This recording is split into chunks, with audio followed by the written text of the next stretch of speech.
Narito tayo ngayon upang matunghayan ang napaka-latest, nag-iinit na issue ni Ate Erica sa pagitan ng kanyang pamilya.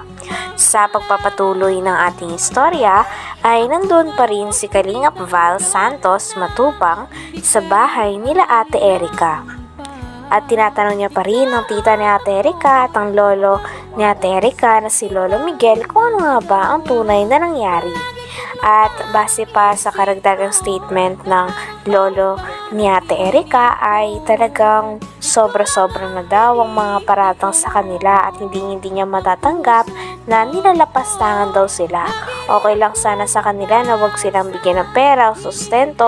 Ngunit ayaw nilang pinagsasabihan sila ng mukhang pera at nilalapastangan. Mukhang kwarta.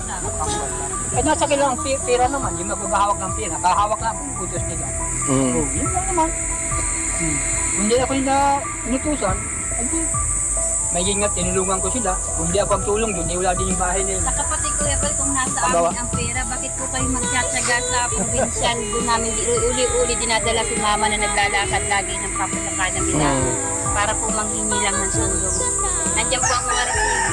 Walang tinulong sila may sa si John A. Walang tinulong sa lula mo. Nung simula pa po, yung napera po ako. Kaya na po. Hindi yung ngayon po, yung huli na. Wala. Wala na po yan. Saka yung kay yung unang nag-vlog kayo. Bakit kaya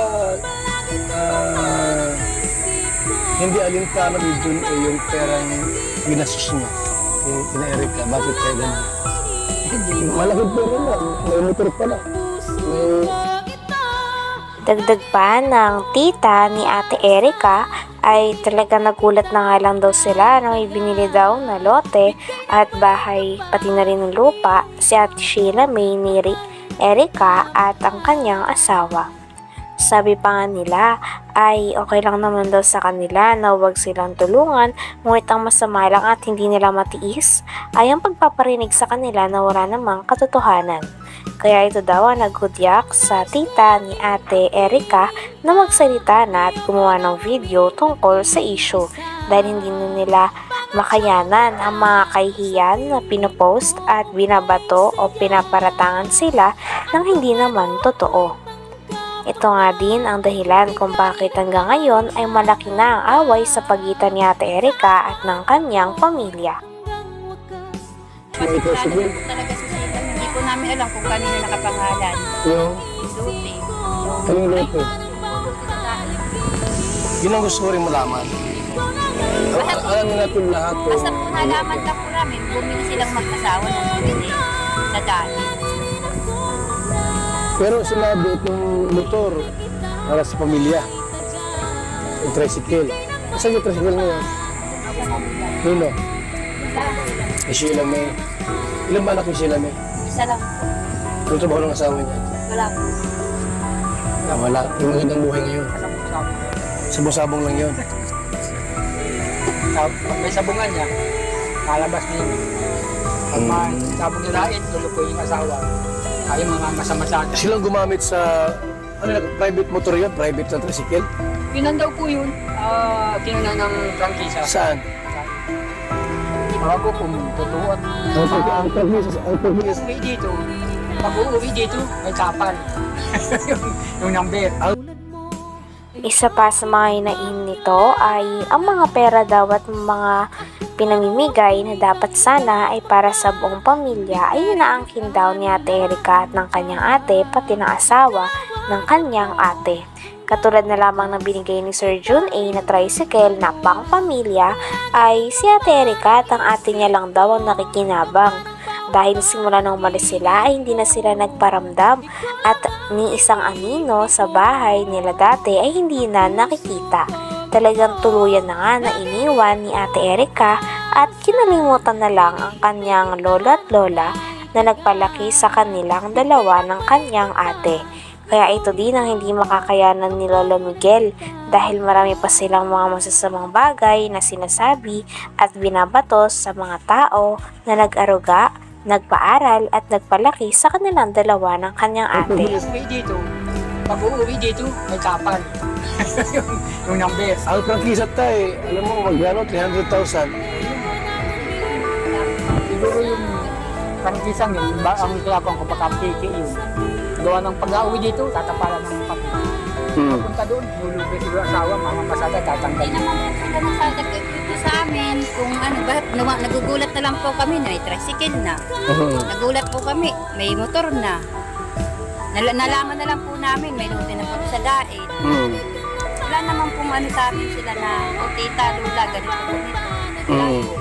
Sila lang po. Ang nakakaalam sa lahat ng transaksyon. Sila lang. Okay. Basta po pagdating nung kapatid niyo, kasama. Parang nalis behind sa iyo, hindi kayo inaalala. Hindi bali wala po sa naman ako sa gatong hirap. Ayan po, basta sa taga ko tatanggungan. Wag lang yung pabitangan kayo. Wala kayo sabihan ng ganyan. Tapos alam. Pinaparatangan din si Lolo Miguel na siya daw ang kumukuha ng pera dahil siya daw ang inuutusan o pinapakausapan na bumili ng mga gamit sa loob ng bahay na pinagawa ni Sir Jun A para kay Ate Erica sa kanyang pamilya. Ngunit kiit naman ni Lolo Miguel ay wala naman daw napupunta sa kanya sapagkat pinapabili lang daw siya, at kapag pinabili daw siya ng gamit ay binibili niya naman daw talaga ng walang labis at walang kulang. Talagang ang source ng pera ay nanggagaling kay Sheila May na ate ni Ate Erica dahil sa kanya daw nagpapadala at siya ang kumakausap kay Sir Jun A. Sabi pa nga ni Kalingap Val Santos Matubang ay may tuturing talaga na parang buhay prinsesa si Sheila May dahil Naisip po mga nila sa taga-utos amin, ito. meron kami. Magulang ko po. Kaya yung dun po ako na nag-post na po talaga, nagpadala na ng video para po matuldo ko na kung sino po talagang may sala. Hindi po ako natatakot na idimadali. Sasabihin ko lang po yung totoo.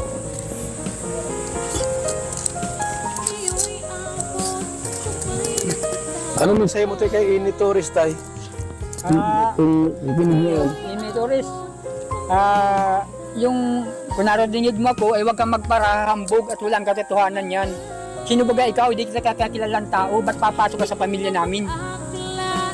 Naiintindihan mo kung sino nagpalaki sa dalawang yun. Pinalaki mo ba yun? O ikaw ang nagpa-eskwela? Yun lang, yun ang mensahe ko sa iyo. Kaya ate, ano mensahe mo kay Ini Torres? At marami pagbabanta sa iyo. Yun po, galit po sila sa akin dahil kasi dati po nag-post po ako noon sa... Ayon pa sa kwento ng tita ni Ate Erica ay si Ate Erica daw ay may ate na nagngangalang Sheila May at may asawa din ito. Ang asawa naman ito ay sabongero daw, sabi ni Lolo Miguel, at medyo natawa pa nga si Lolo Miguel na kinikwento ito. May isa din daw anak, si Sheila May at ang kanyang asawa. Si Ate Erica naman ay dumidepende nga daw sa kanyang ate, kaya nahahawaan na daw si Ate Erica na ugali ng kanyang ate na hindi naman nagugustuhan ni Lolo Miguel.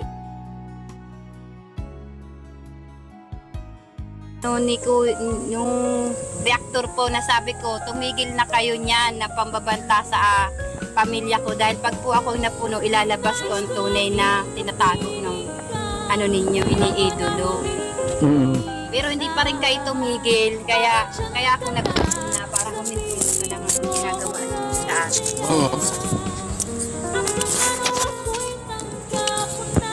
So, kung alam bakit siya nakikialam sa pamilya niyo ay pag-asaan niya. Pinapalabas ko kasi niya lagi, Kuya Val, si Erica lang. Ganda ang pakisama namin, maayos pa daw po kami. Gusto po kasi niyang panindigan namin na oo, kahit naman po talaga si Erica. Nagbibigay daw po sa amin ng sustento si Erica. Gusto po nila Hindi naman. hindi naman. Nasa totoo lang naman po ako, kaya po ako nagsasalita ng ganito.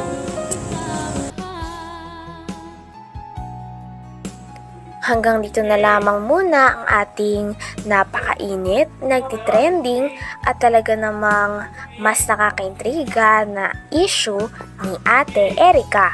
Maraming salamat sa inyong panonood. Hanggang sa muli. Bye!